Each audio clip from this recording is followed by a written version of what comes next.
All right, welcome back, everybody. It's Commission Co here with more previews for you. And this time it's Dynasty Week 1, our third year of Dynasty. And you can see the 4 dynasties representing our division there on the slide.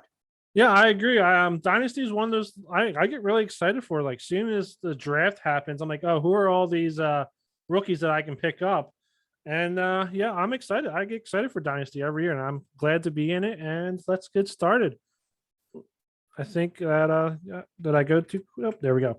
First up is Agent Steel versus Optimus Prime. It's the first meeting ever. And how do you think about your chances here?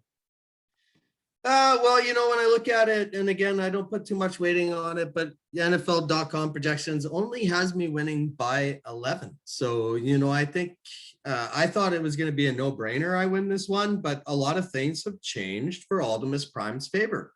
And one of them is Carlos Hyde's going to get some touches. James Robinson, of course, with Etienne's injury.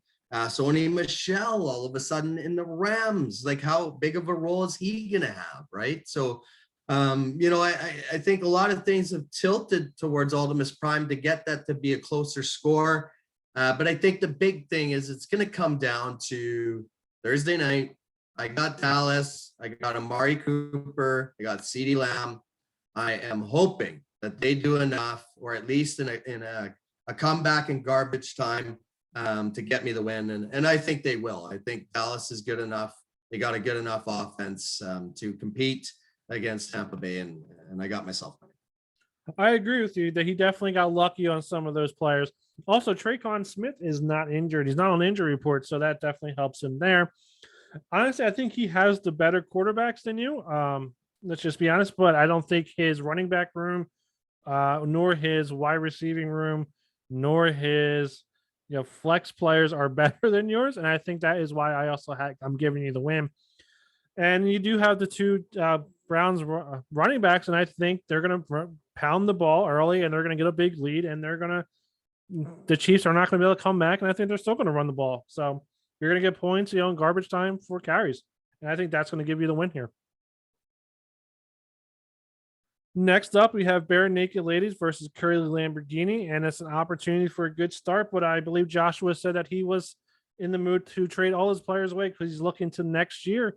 And I think, that is going to be what's happening. I think Curly Lamborghini is going to get the win here.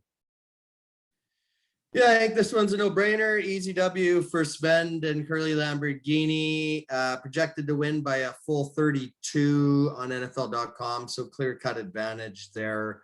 I think for Bare Naked Ladies, he already gave up when he traded away Mike Davis. And, when I look at the trade, it's interesting. If you look at the 2022 mocks that are coming out, a lot of the first round players, especially early on, are going to be defensive players. Mm-hmm.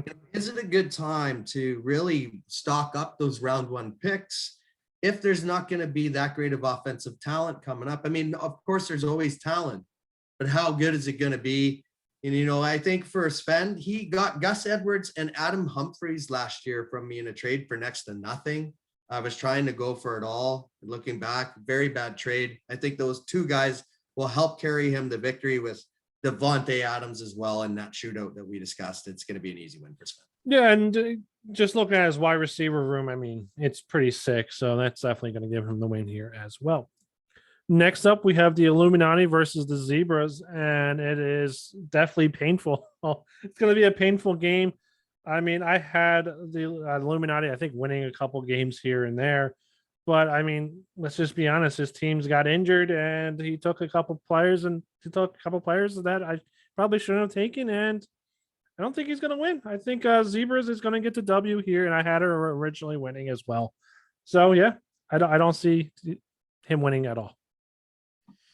Yeah, I got Susan Zebras winning this one too. 19-point edge on NFL.com. Going with Jimmy G and Trey Lance for now at quarterback.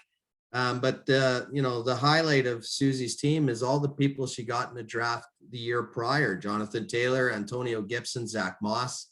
They all lead her running back room now. So, I think those guys will be the difference. And I think for Robert, when you look at his flex, and like we talked about, Taysom Hill, why the hell is Taysom Hill still his second quarterback on the roster. I don't know. He could prove us wrong week 1, and maybe we all have to eat humble pie. But I think that's the reason why he loses. He could add a guy like Teddy B, and all of a sudden that NFL.com projection's looking a little tight. Yeah, it's looking a lot. It'll look a lot better. I think Teddy B is projected to get 16 or 18 points, and that would honestly put him at 227 for NFL projections, and Susie is at 228. Just so everybody knows, Latavius Murray is a free agent, and she does have him in her active lineup, so she does need to make that change. Next up, we had Vlad Junior Crew versus Unnecessary Roughness. It's the third meeting, and how do you think this is going to go for them? I mean, 2 original owners from the LOC, right? So, I mean, obviously these guys are competitors, and NFL.com projection right now has them less than 2 in this meeting. So we talked about how hard sometimes it is to grade these games, and you can see that it's because the lineups are so close sometimes, and how well they are. I know a lot of people didn't have Vlad Jr. Crew that high, not making the playoffs, but I still think he has a good enough team to get the win here.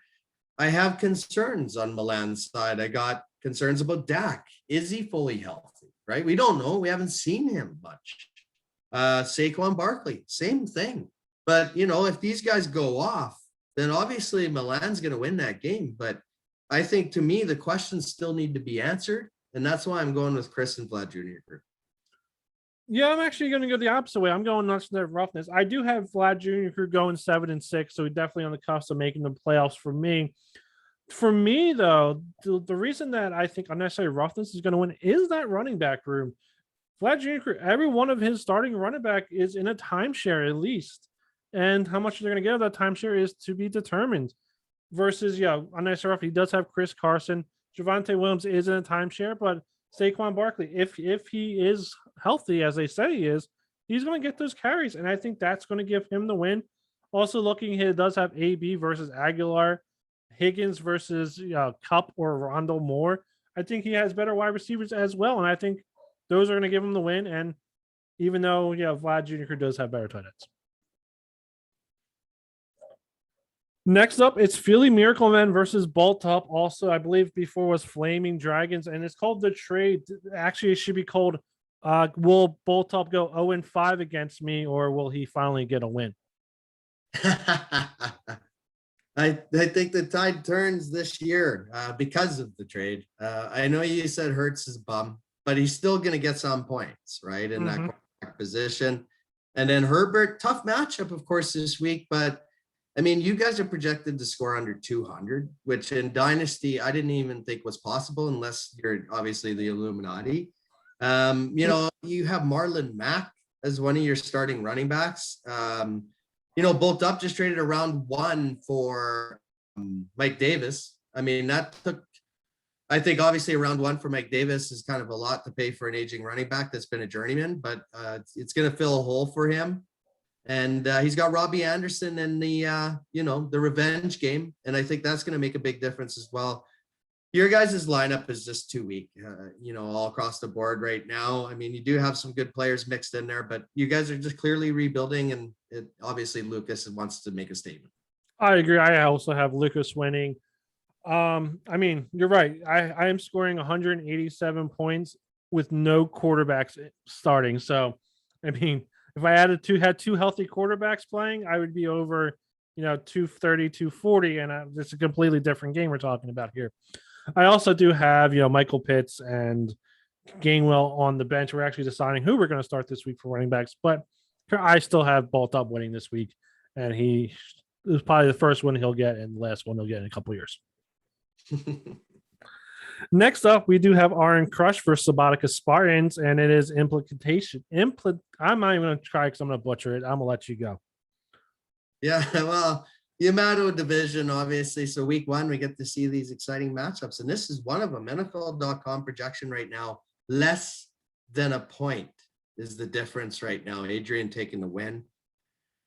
That's insane. Right. But I think for Adrian, what I like about his team this week is Mahomes and Clyde Edwards-Helaire. Again, I think that game could be a shootout. I do agree with you. I feel the Browns are going to win that game. I think they do shock the world. And I do like Aaron Jones as well, getting a lot of points early on. He's got those Pittsburgh wide receivers, Claypool and Johnson, which could put up a lot of garbage time yards too if Baltimore gets a lead early and take Najee Harris out of the game this week. That's one thing I could see happening there. And I just have no faith in Kirk Cousins, to be honest. They go to Cincy. I think Cincy wins that game. I see Minnesota having a really bad year, and a big part of it is because of Kirk Cousins. And that's why I got Adrian getting the win here. I agree. I also have Adrian getting the win here. I think Orange Crush's quarterbacks are just better in general. I mean, Mahomes and Tua, no matter who they're playing, they'll probably get a couple points. Versus Kirk Cousins and Daniel Jones, they both might score negative points. I mean, Daniel Jones is playing a really good secondary, Denver, and Kirk Cousins is Kirk Cousins, so who knows? And then looking at the running backs, we talked to Aaron Jones, CEH, versus Philip Lindsay, who's, there was 4 or 5 running backs in Houston, and McKissick is the backup. I think, Patterson even might be better than him. And yeah, he does have Kamara, but I think CEH and Aaron Jones outscored the rest of the whole running back room. And then looking at the wide receiver, Claypool, Pittman, Deontay Johnson, I think are better than Landry, Shepard, and Ayuk in general. And I think that's saving grace. The only saving grace for Spartans is his tight ends, and I don't think they're going to do enough to get him the win here. And I think Orange Crush is going to win. Next up, we have Bills Mafia versus Randall Flag Football, and this is the game I voted for the game of the week. I actually thought both games would have been pretty good, but this is a crazy game. They both have two very talented rosters, and yeah, I think it's going to be close, and I do have Bills Mafia getting the W here. Yeah, this game looks insane. So the projection on NFL.com right now is this one's going to be decided by 0.59 points. So, and both the highest scores next to Chris and No More. Chris and No More is projected to get the most points this week. I think this game goes a long way into deciding who wins that Ming division. Obviously, we play each other twice. So, that'll be interesting. I think for Bills Mafia, the thing that he has going for him is Mostert's healthy. And maybe he's only healthy for 2.5 quarters, but in those 2.5 quarters, he might put up 18 or 19 points. I think that'll help him. And again, for Brian, it's the same story in the LOC. Josh Jacobs, Miles Sanders. He's invested in these two guys. Again, I've been hearing everywhere that these guys could be busts. It remains to be seen. The other thing, AJ Brown, I heard last injury report, he took a day off for maintenance. We'll see, right? I think Bills Mafia, I've seen a lot from him here in building this dynasty roster. I see his team in tier 2 looks really good as well. I think that Ming division, it will be decided between these two teams, but I'm giving Bills Mafia the edge. Yeah, I agree. I mean, looking at the quarterbacks, I'm going to call it a wash. As I said earlier, Rodgers can throw up a whole bunch of touchdown points. Josh Allen is Josh Allen. Looking at the running back rooms, I do like Bills Mafia better than Randall Flag Football, just because Mostert is healthy and he's playing Detroit. Let's be honest there. I mean, as you said, he might get injured in the third quarter, but he also might have 3 touchdowns by then. Edmonds and Henderson. Yeah, Henderson is playing the Bears. The Bears defense is not that strong this year. And I think Henderson will put up some points. Chase Edmonds, depending on how much that timeshare is, might hurt him. As you already hit on Josh Jacobs and Miles Sanders, so I won't go there. But flag football does have the best wide receiver room with Ridley, Brown, and Metcalf. But he's also playing somebody else who also has a pretty good wide receiver room in Godwin, McLaren, and Hardman. I'm going to call the wide receivers the tight ends a wash. I mean, Goddard and Pitts. I mean, I think Pitts is projected to get not enough points, but I also think Mostert is also projected to not get enough points as well. And I think it actually comes down to the flex. Quarterback Sam Darnold versus Matt Stafford. Give me Stafford. Tyler Bird versus Mike Williams. Give me Boyd. Amon-Ra St. Brown versus San Francisco. Or Devin Singletary. Give me Devin Singletary. And I think that is why Bills Mafia wins here. Next up, we do have likely losers versus No More, and it is the revenge and the defense starts now.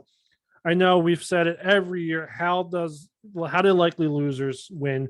We made fun of his team. He had a whole bunch of rookies that nobody ever heard of, and he won somehow last year. And the answer is, can he win this year? And I actually have likely losers winning this week. Yeah, not a chance for me. I got Christian No More winning this one. And NFL.com also has him winning by 27. I think it comes down to King Henry and C-Mac. I mean, these two guys are beasts on No More's lineup. And I think those guys are going to be the clear difference when you compare them. Well, Delvin Cook on the one side for likely losers, but then he's got Melvin Gordon and James Conner. So that's a bit of a challenge. Again, for likely losers, I think Derek Carr will do well on Monday night. They'll find a way to get a win there in Vegas. But I also like No More having Jameis Winston in a shootout. We talked about him making a ton of mistakes, but usually gets a ton of garbage time yards. That year when he had like 33 interceptions, he was like one of the best fantasy players of the year that year. I think he had the most passing yards that year, and he was on my team. Yeah, exactly. Right. So I think No More is going to get his points. And I'm excited for him to see C-Mac and King Henry put him up, and he's going to get the revenge game here. Yeah, I think it's going to be a close match. I do think like the loser's going to win, just because Melvin Gordon is playing the Giants and Cook is playing Cincy. I mean, they're going to get a whole bunch of points there, let's be honest. And then he does have Diggs playing Pitt, and I think, Josh Allen is going to throw a lot of passes that game. And Judy's also playing the Giants and does have Zach Ertz and Higbee. I mean, No More does have Gronk and Frisker. I just like the losers tight ends more.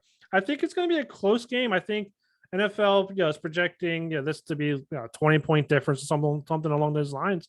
And it's going to be a lot closer than I think it's going to come down to through 3 points. Maybe, a point change on Tuesday might actually swing this game. And I think it's going to be a good one, and I'm excited to see it. But I do, like I said, I do have likely losers with the win. And that is all of them. So what do you think about Dynasty? Any last words? I'm excited to see some of these games. I mean, we've seen the projections are so tight, right? So, in the LOC, we see some clear-cut advantages in some games, but sometimes that can make it more exciting if there is a shocker, right? So, Yep. I think it's going to be super competitive this year. I think there's just really a few teams that really suck. You being one of them, of course, Robert being one. But I mean, that's Dynasty, right? That's how real football works. And that's what Dynasty's kind of supposed to emulate, right? Yep. And the reason I suck is because I have that, I told you, 2-year rebuild, and then I'll be great again.